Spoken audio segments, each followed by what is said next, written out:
চলো বন্ধুরা, আবার একটা নতুন ভিডিও তোমার সাথে চলে এলাম। তো বন্ধুরা, আজ দেখতে পাচ্ছ টুয়ের র্যাক। এটা হচ্ছে র্যাকের ক্যাবিনেট, আর এটা হচ্ছে 12 প্লাই দিয়ে তৈরি করা র্যাকের ক্যাবিনেট।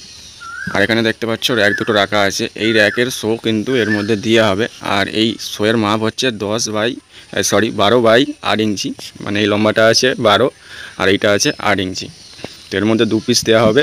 যে 12 ইঞ্চি মালটা বানিয়েছিলাম তারই এই র্যাকটা সেম 2 পিস দিয়ে র্যাক বানিয়েছে। আর যেটা 12 প্লাই দেওয়া আছে বলি যে মজবুত হবে না, এটা কিন্তু ফুল কথা। তোমরা ভিতরে দেখতে পারো কাজটা পুরোটাই কিন্তু তোমাদের এক এক কাঠ দিয়ে 1 ইঞ্চি বাই 1 ইঞ্চি কাঠ দিয়ে কিন্তু পুরো সাপোর্ট দেওয়া রয়েছে, যাতে জিনিসটা নষ্ট না হয় খুব তাড়াতাড়ির মধ্যে, সেই জন্য দেওয়া রয়েছে। আর মজবুতটাও সেরকম হওয়ার জন্য দেওয়া রয়েছে। তো র্যাক বলি যে মানে সিম্পলভাবে করে দেবে তা নয়, র্যাকেরও একটা ওয়েট থাকে, কারণ এর একটা টান দেওয়ার ব্যাপার থাকে।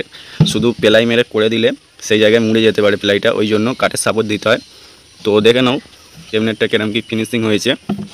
আর এই পাশে দুপাশে হ্যান্ডেলের মতো কেটে দেওয়া হয়েছে যাতে ধরতে সুবিধা হয়। আর চলো তোমাদেরকে বসিয়ে দেখাই র্যাক দুটো।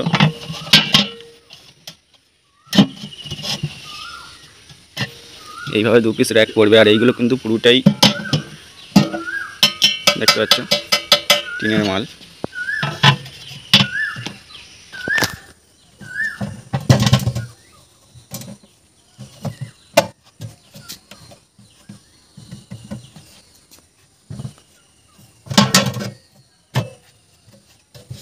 তো দেখে নাও বন্ধুরা, এরকম হচ্ছে স্টাইলটা রাখবে। আর এতে রং হবে, আর একটু আধটু যেসব ফাটাফুটি আছে সেইগুলোতে একটু প্রোটিন দেওয়া হবে, তারপরে রং করা হবে।